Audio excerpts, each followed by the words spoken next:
Hello friends, तो आइए फिर से हम एक नए वीडियो के साथ आ गए हैं। तरीका वही होगा पुराना वाला। पहले हम इसको पढ़ेंगे और जो भारी लफ्ज़ आएगा वो बता देंगे ताकि आपको समझने में आसानी हो।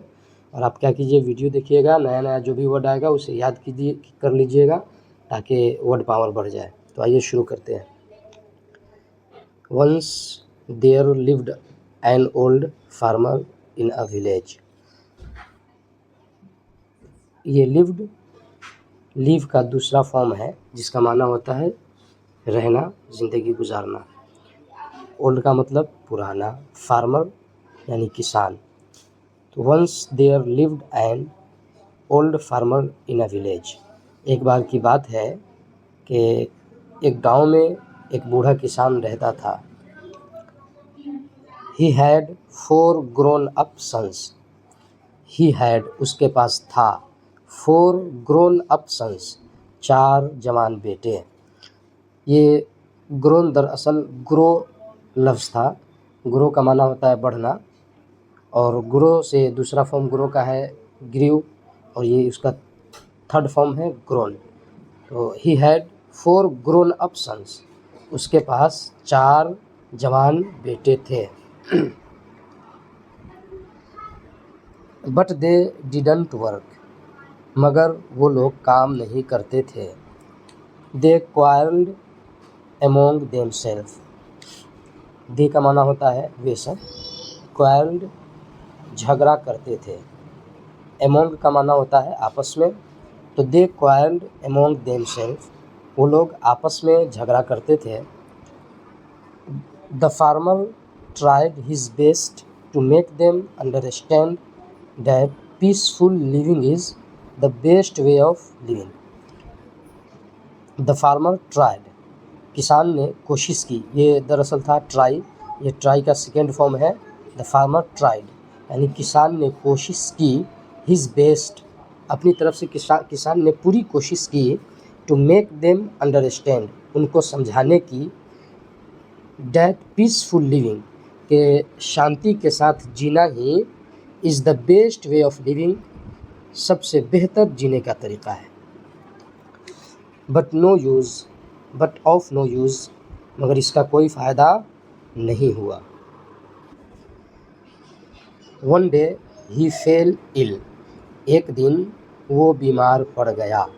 फॉल का माना होता है पड़ना, तो फॉल इल अगर होता तो बीमार पड़ता है, मगर ये पास्ट की बात हो रही है। तो ही फेल इल, वो बीमार पड़ गया, है कि नहीं। तो वन डे ही फेल इल, एक दिन वो किसान क्या हुआ, बीमार पड़ गया। He realized that his end was near. He realized, realize का माना होता है महसूस करना। तो he realized ये सेकेंड फॉर्म है, उसने महसूस कर लिया। That his end was near, कि उसकी मौत करीब है। end का माना मौत होता है, ख़त्म हो जाना, तो यहाँ मौत है।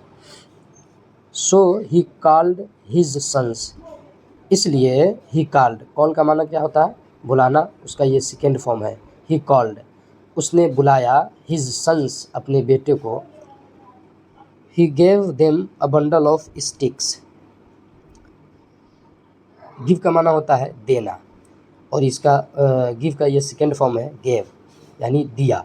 ही गेव देम, उसने दिया उनको। क्या दिया, a bundle of sticks. Bundle गुट्ठा को कहते हैं, एक जगह अगर कोई सामान बांध दिया जाए उसको गुट्ठा कहा जाता है। स्टिक का माना क्या होता है, छड़ी, लकड़ी। तो अब बंडल ऑफ स्टिक्स यानी लकड़ियों का गड्ढा। तो he gave them a bundle of sticks, उसने दिया उनको लकड़ियों का एक गड्ढा, लकड़ियों का एक गुट्ठा। Which was tied with a rope. Tie का माना होता है बांधना, उसका ये सेकेंड फॉर्म है, टाइड यानी बांधा हुआ था। विच वाज टाइड, जो बांधा हुआ था, विथ अ रोप, एक रस्सी से।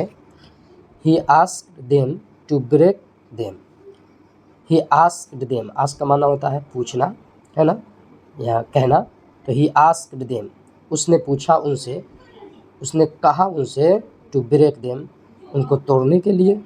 दे tried their best, but none of them could break this bundle of sticks. They tried, try का माना क्या होता है, आप जानते हैं ट्राई का माना होता है कोशिश करना, ये ट्राई का सेकेंड फॉर्म है।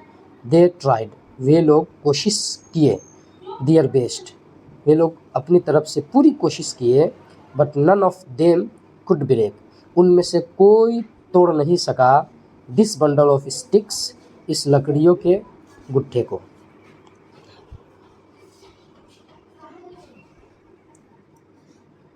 After this the old farmer said to them to untie the bundle, इसके बाद द ओल्ड फार्मर, बूढ़ा किसान, सेड, कहा, इसके बाद बूढ़े किसान ने कहा, इससे का माना होता है कहना, और ये से का दूसरा फॉर्म है, सेकेंड फॉर्म है, तो माना होगा उसके बाद बूढ़े किसान ने कहा, टू देम, उनसे, to untie the bundle, bundle को खोलने के लिए, गुट्ठे को खोलने के लिए।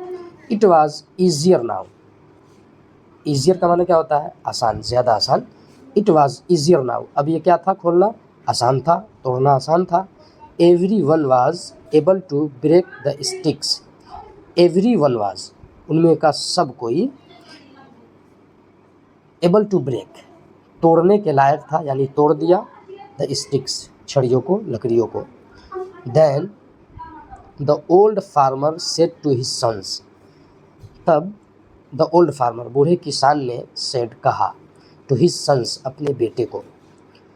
सन्स, रिमेंबर, मेरे बेटो याद रखना, so long you are united, जब तक तुम लोग मुत्तहिद हो, यूनाइटेड का माना होता है मुत्तहिद होना, जब तक तुम लोग मुत्तहिद हो, मिलकर रह रहे हो, no one can harm you, कोई भी, नो वन, कोई भी तुम्हें नुकसान नहीं पहुंचा सकेगा। But the day you are divided, divide का माना होता है बढ़ जाना, but the day you are divided, और जिस दिन तुम बट गए, जिस दिन तुम मुंतशिर हो गए, everyone can harm you, तो हर कोई तुम्हें नुकसान पहुंचा सकेगा। The sons understood the hidden meaning of this, the sons understood, understand का माना होता है समझना, अंडरस्टूड समझ लिया, है ना, सेकेंड फॉर्म है। तो द सन्स अंडरस्टूड, तो बेटे समझ गए, किसान के जो चारों बेटे थे वो समझ गए, the hidden meaning of this, इस नसीहत का पोशीदा मतलब किसान के बेटे समझ गए। आफ्टर दैट, उसके बाद, आफ्टर दैट डे, उस दिन के बाद से, they never quarrelled, they never quarrelled, ये लोग आपस में कभी नहीं झगड़े। आफ्टर अ फ्यू डेज, कुछ दिनों के बाद, आफ्टर अ फ्यू डेज यानी कुछ दिनों के बाद, the old farmer passed away, the old farmer, बूढ़ा किसान, पास्ड अवे, मर गया। तो मोरल ऑफ द स्टोरी ये है कि जब तक कोई भी फैमिली, जब तक कोई भी घर का इंसान एक साथ मिलकर, अगर 4 भाई है, 5 भाई है, जितने भाई है, वे लोग आपस में मिलकर रहेंगे तो उन्हें कोई नुकसान नहीं पहुंचा सकेगा, और जिस दिन इंसान बट जाता है उसे जो भी चाहेगा वो नुकसान आसानी के साथ पहुंचा सकता है।